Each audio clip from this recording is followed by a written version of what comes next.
materi kita sebenarnya tidak banyak ya yang untuk hari ini. Hari ini lebih kepada leisure, tentang leisure dan kaitannya dengan arsitektur. Leisure itu apa sih? Rekreasi ya.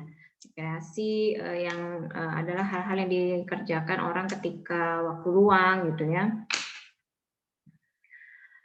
Oh ya, sebelum masuk materi, kan dari pertemuan kedua sampai pertemuan ke-6 itu kebanyakan saya hanya share video tutorial. Nah, kira-kira ada yang mau ditanyakan tidak? Atau ada yang mau didiskusikan tidak?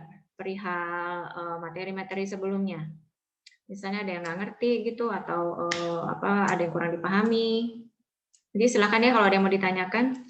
Oke, kita masuk definisi dari leisure. Definisinya adalah waktu luang gitu ya, atau sebenarnya rekreasi ya leisure ini. Nah, dalam perkembangannya leisure ini erat kaitannya dengan kegiatan rekreasi dan segala sesuatu yang berhubungan dengan sarana hiburan. Nah, ketika kita berbicara tentang suatu aktivitasnya dalam hal ini adalah berrekreasi. Nah, aktivitas yang dikerjakan yang dilakukan oleh siapa? Oleh manusia, udah pasti ya. Yang berekreasi manusia. Berarti ada penggunanya, ada yang melakukannya, ada aktivitasnya. Maka butuh wadah. Wadahnya itulah objek arsitektural tadi. Disitulah nanti arsitek mendesain wadahnya. Entah bentuknya berupa bangunan kah, entah bentuknya berupa desain suatu kawasan kah, gitu kan.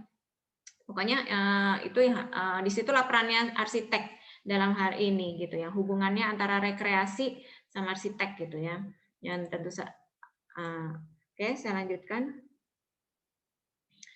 Nah, apa yang orang lakukan di waktu luang? What people do on their leisure time? Kira-kira kalian ngapain kalau waktu luang? Coba saya pengen tahu kalian ngapain sih kalau jalan-jalan, Bu? Jalan-jalan. Ada nggak yang ngisi waktu luangnya dengan sketsa gitu? Kira-kira ada nggak yang mengisi waktu luangnya dengan jalan-jalan sambil mensketsa sekitarnya gitu? Nggak ada, Bu. Mungkin ada ya? bikin story ya, Bu. Kenapa? Kenapa? Terlalu banyak bikin story, Bu. Terlalu banyak bikin story. Kan itu sambil mengasah kemampuan kalian kan? Oke, kita lanjutkan ya. Jadi itu tadi. Ketika ada waktu luang, waktu senggang atau leisure time, maka orang tuh banyak berekreasi, melakukan rekreasi. Rekreasinya itu sebenarnya bisa macam-macam sih, sesuatu yang membuat kita fresh gitu atau sesuatu yang refreshing kita ya itu bisa dikategorikan rekreasi. Rekreasi itu ngapain? Bisa mencari suasana baru, bisa menikmati makanan, minuman gitu ya. Bisa juga untuk istirahat gitu.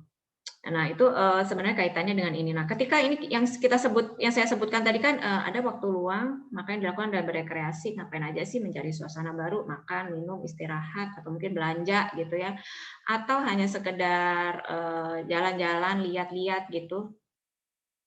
Nah, maka ketika ada aktivitas akan membutuhkan wadah tadi kan.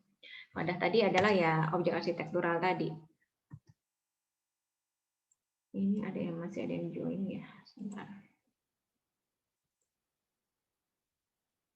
Mana sih?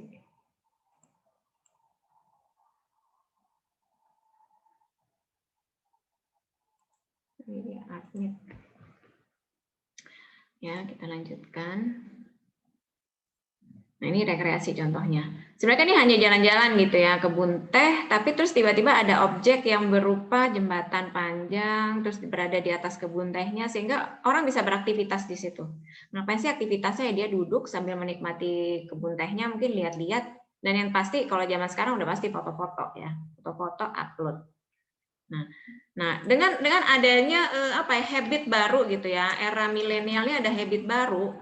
Nah, maka itu udah nggak bisa dikesampingkan gitu. Jadi itu merupakan salah satu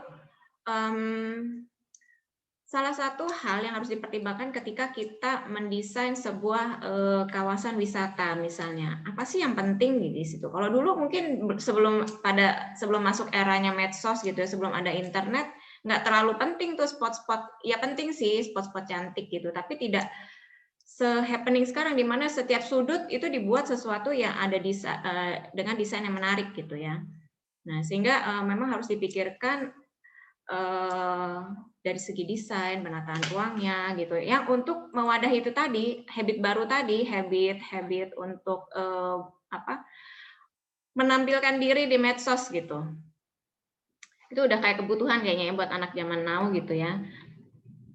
Oke, kita lanjutkan. Nah, ini misalnya wisata kuliner. Nah, di mana ada aktivitas makan, minum, maka ada kebutuhan harus ada tempatnya mereka makan dan minum. Kalau sudah ada tempatnya, tentu nggak cuma menikmati makan minum saja. Akan lebih baik kalau ketika kita makan dan minum di suatu wadahnya yang berupa mungkin restoran ya, atau rumah makan, atau kafe, atau apa, tentu dilengkapi dengan suasana pertama. Lebih lengkap lagi dengan view yang baik, sehingga nanti yaitu arahnya tuh ke sana gitu. Kenapa harus ada arsitek harus involve di situ? Karena ya itu tadi untuk menata, untuk membangun, untuk mendesain, ya arsitek yang bisa. Untuk menentukan mana view yang terbaik atau mungkin landscape yang terbaik gitu ya, dengan konsep borrowing landscape gitu. Mungkin landscape-nya jauh, view-nya jauh gitu ya di belakang sana. View-nya itu ada perkotaan atau lampu-lampu kota. Tapi itu bisa kita masukkan ke dalam desain kita gitu. Nah, jadi hal-hal semacam itu tentu butuh keputusan-keputusan semacam itu tentu butuh kejelian ya, kejelian yang biasanya seorang arsitek yang bisa menentukannya. Nah, beristirahat dan memanjakan diri misalnya. Atau sekarang tuh sedang populernya karena era pandemi, orang berkreasinya itu staycation gitu ya. Nginep di hotel tapi udah nggak kemana-mana, cuman tidur di hotel menikmati fasilitas hotel gitu ya. Kenapa sih orang suka di hotel? Apa bedanya tidur di hotel dengan tidur di kamar sendiri? Coba ada yang bisa jawab. Tidur di kamar sendiri dengan kamar di hotel. Kalian lebih milih di mana? Ada yang bisa jawab? Coba. Saya pengen tahu. Kalau gratis di hotel, Bu. Di hotel ya. Kenapa saya tanya? Lebih nyaman ya di hotel. Bersih gitu ya, desainnya baik, bagus gitu. Menyenangkan. Tapi sebenarnya ada satu hal faktor yang penting gitu. Kenapa orang lebih nyaman di hotel? Tentu hotel itu tidak untuk long stay ya. Saya pernah long stay di hotel selama 1 bulan. Dan itu hanya bisa menikmati enaknya itu 1 minggu. Setelahnya itu boring gitu. Setelahnya itu aduh pengen cepat pulang tetap gitu. Jadi meskipun dengan desain yang bagaimanapun tetap itu bukan tempat pulang ya. Jadi meskipun kita long stay, tetap itu yang enak itu di rumah. Paling nyamannya udah seminggu tuh udah mentok. Kesananya tuh udah boring gitu, udah membosankan. Tapi kenapa sih dalam waktu yang singkat itu orang lebih suka milih di hotel? Coba ada yang bisa jawab nggak? Kenapa lebih senang? Misalnya 1, 2, 3 hari gitu, sampai batas 1 minggu lah, oke lah nginep di hotel terus gitu. Ya karena fasilitas tadi, Bu. Fasilitas, kenyamanan. Nyaman ya, fasilitas enak, kasurnya empuk banget, dilayani, kita nggak usah ngerapin kamar gitu ya. Nah di samping itu, ini saya pernah baca suatu artikel dan ini sudah diterapkan mulai diterapkan maksudnya ya di beberapa rumah di Jepang. Jadi kenapa sih lebih nyaman di hotel? Ternyata kamar di dalam hotel itu kan pernak-perniknya nggak banyak. Tidak banyak barangnya benar-benar fungsional ya, terus tidak banyak ornamentasi dekorasi dan yang jelas nggak seperti kamar kita. Kamar kita itu kan ada buku lah, ada tumpukan buku, ada tumpukan kosmetik berjajar dan segala macam lain. Nah itu ternyata secara psikologis mempengaruhi kenyamanan. Nah sehingga sekarang itu di rumah-rumah di Jepang itu sudah mulai yang namanya rumah tinggal sebenarnya, rumah tinggal itu yang barang yang berupa pernak-pernik itu dimasukkan ke dalam lemari gitu, tidak ada pernak-pernik, jadi clean gitu, semuanya serba bersih gitu. Ya kayak di hotel aja, hanya seperlunya saja ornamen dekorasinya itu hanya sedikit-sedikit saja gitu. Nah, itu ternyata mempengaruhi kenyamanan gitu secara psikologis gitu. Nah, itu salah satunya. Nah, terus ya di samping tadi yang disebutkan ya, sehingga ketika kalian memutuskan untuk mendesain hotel, kalian sudah paham kan apa sih yang diperlukan orang ketika datang ke hotel, apa yang membedakan dia tidur di hotel sama di rumah, apa sih yang dicari orang untuk ketika tidur di hotel. Oke, dapat tidurnya. Terus apa yang menyebabkan orang bisa betah gitu, misalnya berlama-lama di hotel itu. Dan tentu saja hotel itu ada faktor bisnisnya ya. Semakin banyak fasilitas yang dia sediakan, maka semakin besar pula harga kamarnya akan semakin mahal juga gitu. Semakin banyak, semakin mewah atau semakin desain restorannya semakin menyenangkan, semakin mewah makanan yang disajikan, tentu ada harga yang harus dibayar. Nah, itu juga bisa terlihat dari desainnya. Bisa di hotel itu kan ada level-levelnya, ada yang hotel budget, ada budget hotel, ada yang hotel berbintang, ada yang mungkin hotel resort gitu. Nah, itu ada kriteria-kriterianya. Kira-kira jadi seperti apa gitu ketika harus mendesain hotel resort, maka harus seperti apa.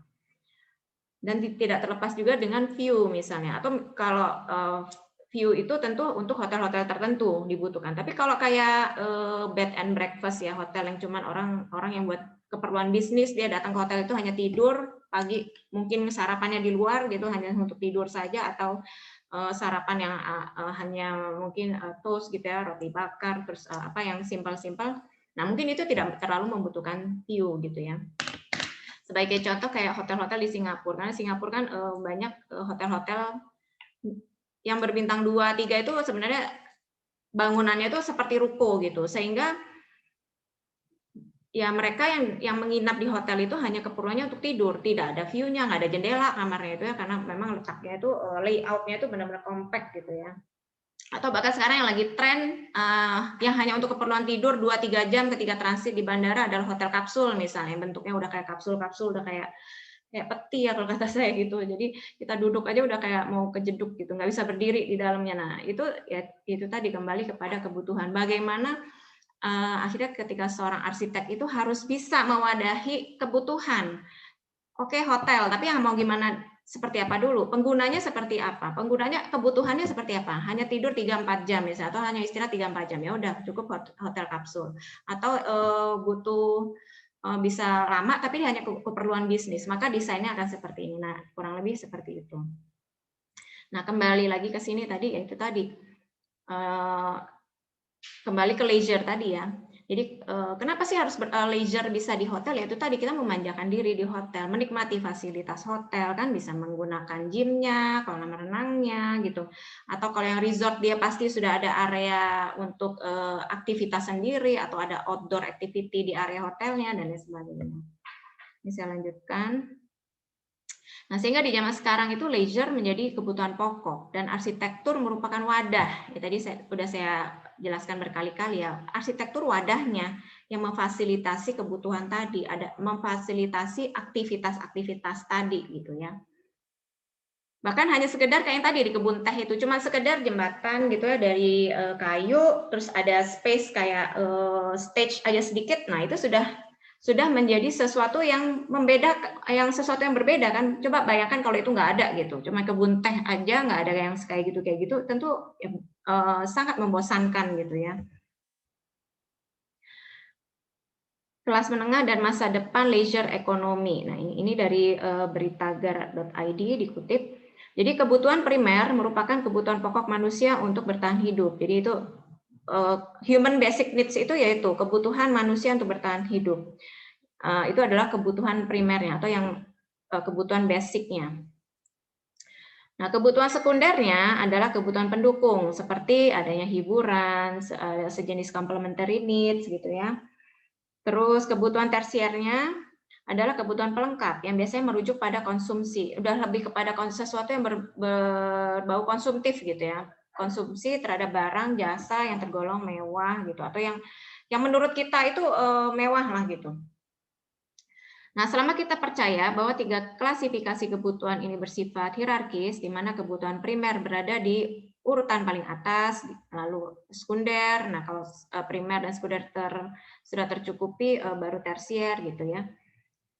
Meskipun realitanya sih nggak selalu demikian gitu ya. Nah, dengan mengutip ini dari BPS, bahwa pada kurun waktu 2015 sampai 2017 terjadi peningkatan signifikan untuk kebutuhan hiburan. Nah, sebaliknya pengeluaran untuk kebutuhan pokok, terutama makanan, justru mengalami penurunan. Nah, sekarang tuh orang tuh cenderung ketika dia punya uang lebih ditabung, mereka gunakan kemana? Jalan-jalan. Kalau zaman dulu mungkin ditabung untuk keperluan anak sekolah nanti 10 tahun mendatang gitu ya. Sekarang juga mungkin ya. Tapi ya itu tadi, kayaknya karena saya bandingkan dulu ya ketika saya kecil sama ketika saya seusia saya sekarang gini. Kalau zaman dulu tuh kebutuhan jalan-jalan atau berekreasi itu ya paling hanya di dalam kota ya. Kita hanya di area-area kota saja gitu. Jalan-jalan ke luar negeri itu kayaknya udah jauh di luar jangkauan gitu. Mungkin hanya orang-orang yang selevel pejabat kalau zaman dulu itu yang bisa. Atau mungkin bukan pejabat lagi ya, orang-orang yang udah benar-benar. Tapi kalau sekarang semua orang bisa ke luar negeri gitu. Harga pesawat kayaknya lebih murah ke Singapura daripada ke Bali. Terus atau mungkin ya itu tadi ya, karena banyak kemudahan, terus sudah banyak pilihan, dan memang kondisi sekarang orang dituntut konsumtif gitu ya. Bukan dituntut sih, para pelaku bisnis itu membuat mindset sehingga membuat orang menjadi konsumtif, sebenarnya gitu sih. Kita mau jadi konsumtif atau tidak itu kan pilihan kita sebenarnya. Nah tapi ya itu tadi, orang itu lebih cenderung ketika punya uang lebih untuk leisure, untuk berjalan-jalan. Nah sehingga ya itu tadi, maka arsitek di situ adalah mewadahinya, memfasilitasi, mendesain wadahnya gitu ya.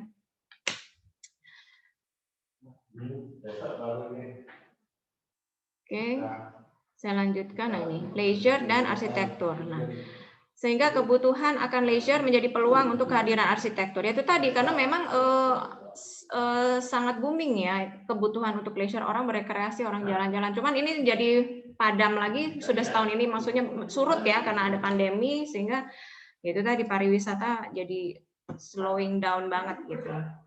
Dan sebagai gantinya itu tadi orang akhirnya rekreasinya berupa staycation tadi, nginep di hotel gitu 2 hari 3 hari gitu. Nah selanjutnya arsitektur dalam kaitannya dengan leisure itu hadir dalam wujud nih kaitannya dengan leisure tadi fasilitas wisata, jadi atraksinya, main attraction-nya, hotelnya, restorannya, dan fasilitas-fasilitas lainnya. Bisa mungkin mall, toko souvenir, atau mungkin monumen-monumen dan lain sebagainya. Monumen masuknya ke itu ya, main attraction.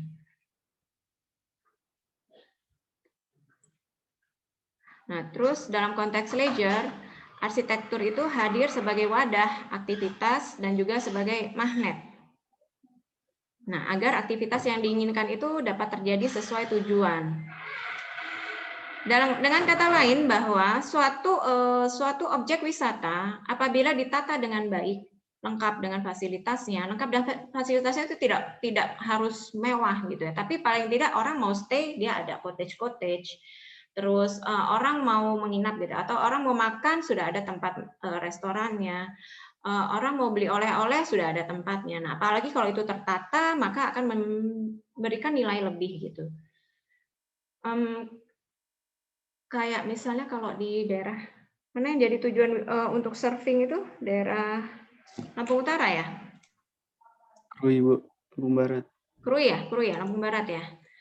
Saya nggak tahu kalau sekarang gimana, cuman dulu waktu awal-awalnya banyak server asing ke sana, itu waktu awal-awal ya, jadi memang tidak ada fasilitas kan, sehingga masyarakat yang digalakkan, mereka secara sadar terus membuat cottage gitu kan. Nah tentu hal ini bisa juga ditata dalam artian gini, kita melibatkan komunitas masyarakat setempat, misalnya mereka punya kamar lebih, nah itu bisa ditata, atau bisa arsitek itu bisa dalam hal ini mungkin memberikan suatu panduan bagaimana pemberdayaan masyarakat di sekitarnya. Selain itu juga bagaimana nanti masyarakat difasilitasi untuk menjual souvenir dan lain sebagainya gitu ya. Nah, jadi ya itu tadi bahwa area wisata yang ditata dengan baik itu bukan berarti itu ada investor datang dia invest di situ, enggak juga, tapi apabila masyarakat setempat juga diberdayakan, ada guidelines-nya apa yang harus dilakukan masyarakat, dan masyarakat bisa bekerja sama dengan itu, tentu itu juga sangat lebih baik. Nah, disitulah konsep-konsep seperti itu yang dibutuhkan dari seorang arsitek. Nah, gitu ya. Jadi bagaimana mengonsepkan suatu area wisata, tidak mesti harus ada investor hadir ke sana terus invest uang gitu, harus beli tanah dan sebagainya. Ini udah mau habis ya waktunya. Oke, saya percepat ya. Nah, sehingga maksud saya adalah di situ peran arsiteknya itu apa yang harus dilakukan di sana gitu ya. Nah, dengan kreativitas arsitek, kebutuhan leisure dipenuhi dengan pengalaman-pengalaman yang menyenangkan. Arsitektur juga dapat meningkatkan citra suatu tempat sehingga minat kedatangan ke suatu destinasi wisata itu dapat meningkat gitu ya. Nah, itu selesai materinya. Sekarang kita ke tugas. Ini dikumpulkan pekan depan. Kalian cari 3 objek wisata di Indonesia. Yang pertama adalah cari 3 destinasi yang sudah memiliki fasilitas leisure dalam wujud objek arsitektural yang memadai. Ya, yang satu objek arsitekturalnya memadai. Yang satu lagi pilih 3 destinasi di Indonesia yang fasilitas leisure-nya itu tidak memadai, belum memadai gitu ya, baru seadanya gitu. Nanti kalian kalian ketik rapi dalam suatu dalam kertas HPS ya. Kalian cari objeknya, banyakin gambar-gambarnya dan kalian kasih penjelasan saja. Ini di mana, kelengkapannya seperti apa. Kalau perlu gambarnya yang banyak, satu objek itu yang ada beberapa gambar gitu yang menunjukkan, mungkin kalau kawasan ya menunjukkan kawasannya, terus fasilitasnya apa saja gitu. Kelengkapannya seperti apa sih, disebut lengkap itu karena ada apa saja itu disebutkan. Nah, satu lagi yang belum memiliki fasilitas leisure yang lengkap tapi merupakan suatu tujuan wisata. Ya, nah itu silakan dicari, nanti dikumpulkan di pekan mendatang. Oke, kira-kira itu materi untuk hari ini. Waktunya tinggal 8 menit lagi. Saya buka sesi tanya-jawab. Kalau ada yang mau ditanyakan atau ada yang mau didiskusikan perihal materi hari ini atau materi-materi sebelumnya atau perihal tugas, ya silakan. Bu, yang dimaksud fasilitas leisure dalam wujud arsitektur itu gimana, Bu? Maksudnya wujud arsitektur itu bentuk yang emang dibuat manusianya atau gimana, Bu? Wujud arsitektur itu adalah objek arsitektural yang didesain, bisa bangunan, bisa kawasan. Jadi ada wujudnya, entah itu cuma monumen atau apalah gitu. Tapi memang sesuatu yang didesain gitu ya, sesuatu yang didesain oleh arsitek lah ya. Jadi ada wujud arsitektur tuh ya objek arsitekturalnya. Objek arsitekturalnya bisa macam-macam ya, penataan kawasan, bangunan, atau mungkin bagaimana penataan interiornya gitu. Nah, jadi berarti kalau pantai itu yang kita ambil itu bukan pantainya tapi kawasan pantainya gitu, Bu ya? Iya, misalnya gini. Jadi kan di sini destinasi wisata yang sudah memiliki fasilitasnya. Jadi misal pantai, di pantai itu ada fasilitas apa saja sih? Bisa saya kasih contoh kayak Pulau Andreas gitu ya. Itu kan pulau, ada pantainya, tapi sudah ada fasilitas penginapannya, mungkin restorannya gitu. Terus ada fasilitas rekreasinya yang berupa outdoor activity-nya gitu. Nah, itu udah masuk ke wujud arsitekturnya, sudah ada penataan di situ kan, sudah ada fasilitas-fasilitas. Nah, mungkin akan berbeda dengan hanya sekedar kebun teh tapi nggak ada apa-apanya, atau hanya sekedar bangunan yang sederhana tapi tidak ada fungsi, nggak ada area makan, nggak ada tempat menginap misalnya, atau tidak ada tempat orang mau membeli oleh-oleh gitu. Jadi yang satu tuh kalau saya ambil simpelnya, yang satu itu sudah ditata dengan baik gitu ya, sudah didesain dengan baik, fasilitas-fasilitasnya yang menunjang dari main attraction-nya. Mungkin main attraction-nya bukan objek, kan di sini fasilitas ya yang itunya. Di samping fasilitas kan, fasilitas ini penunjang dari main attraction. Nah, main attraction-nya mungkin pantai, tapi fasilitasnya apa aja? Ada hotel di situ, ada area makan, ada tempat memberi cenderamata gitu. Jadi gitu. Bisa dipahami ya, mudah-mudahan. Ada lagi yang mau ditanya? Masih ada 5 menit lagi. Manual ya, Bu, bukan pakai Kenapa? tugasnya. Tugasnya diketik. Tugasnya manual. Jangan manual. Kalau kamu mau sketsa boleh. Diketik boleh, mau sketsa-sketsa boleh gitu ya. Baik, Bu. Oke, ada lagi? Cukup ya. Kalau misalnya tidak ada lagi, berarti saya akhiri saja perkuliahan kali ini. Terima kasih atas kehadirannya semua. Saya tutup. Subhanakallahumma wa bihamdik asyhadu an la ilaha illa anta astaghfiruka wa atubu ilaik. Assalamualaikum warahmatullahi wabarakatuh. Terima kasih atas kehadirannya. Selamat pagi semuanya dan selamat menunaikan ibadah puasa bagi yang menjalankan.